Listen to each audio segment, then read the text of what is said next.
کیا کسانوں کے لیے حکومت گندم کی امدادی قیمت مقرر کرے گی؟ آج کی ویڈیو میں مکمل تفصیلات ذرا سنیں۔ پنجاب حکومت کا وفاقی وزارت نیشنل فوڈ سیکیورٹی کی سفارشات پر تحفظات کا اظہار۔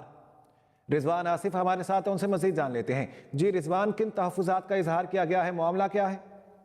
جی، پنجاب حکومت نے رواں برس میں سرکاری گندم خریداری جو ہے اس کا عمل مکمل طور پر بند کر دیا تھا، جس کے اوپر کسان تنظیموں اور کسان حلقوں نے شدید احتجاج کیا تھا۔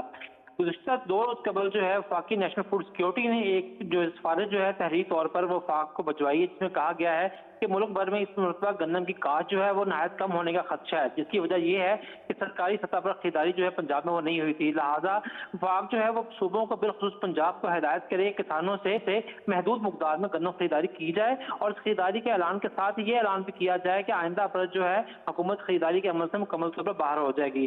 تاہم وفاقی نیشنل فوڈ سیکیورٹی کی سفارش کے اوپر وفاقی وزارت خزانہ نے بھی اعتراض کیا۔ ان کا وفاقی وزارت خزانہ کا یہ کہنا ہے کہ ہم تحریری طور پر IMF کے ساتھ یہ معاہدہ کر چکے ہوئے ہیں کہ حکومت ذریعہ جناب کی قیمتیں خرید اور فروخت کرے گی اور نہ ہی گندم خریدے گی، لہٰذا ایسا کرنا IMF معاہدے کی خلاف ورزی ہوگا۔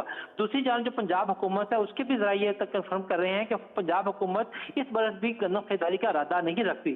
اس وقت محکمہ خوراک پنجاب کے پاس 22 لاکھ ٹن سرکاری گندم کے ذخائر موجود ہیں، جس کی قیمت ریٹ جو ہے وہ طے کرنے کے لیے گزشتہ رات بھی چیف سیکرٹری پنجاب کی زیر صدارت اہم اجلاس ہوا تھا، اور کل جو ہے وزیر اعلیٰ پنجاب اس بارے میں حتمی فیصلہ کرنے گندم کے حوالے سے بڑی خبر سے آپ کو اپڈیٹ کریں کہ اس سیزن میں بھی حکومت گندم کی خریداری کا ارادہ نہیں رکھتی، البتہ اپنا جو خود کا کوٹا ہے وہ ریلیز کرنے کے لیے فلور مل کو کتنے میں گندم سیل کی جائے۔ آنے والے سال میں گندم کی کافی زیادہ قلت بھی پیدا ہو سکتی ہے، جیسا کہ کسانوں نے بائیک آؤٹ کرنا شروع کر دیا ہے گندم کا، بجائی کا۔ تو اس ٹائم مونجی کا سیزن اپنے عروج کی طرف ہے، اور ساتھ میں مکئی مارکیٹ بھی تیزی کا رجحان، اور مونجی کی قیمتیں عارضی مضبوط ہیں، لیکن مارکیٹ مندی ہو سکتی ہے تھوڑی بہت۔ یہ تھی اب تک کی تازہ ترین اپڈیٹس جو اب ہم ساتھ شیئر کی گئی ہے۔ امید کرتا ہوں دوستوں کو ویڈیو پسند آئے گی، تو ملتے ہیں اگلی نئی ویڈیو کے ساتھ۔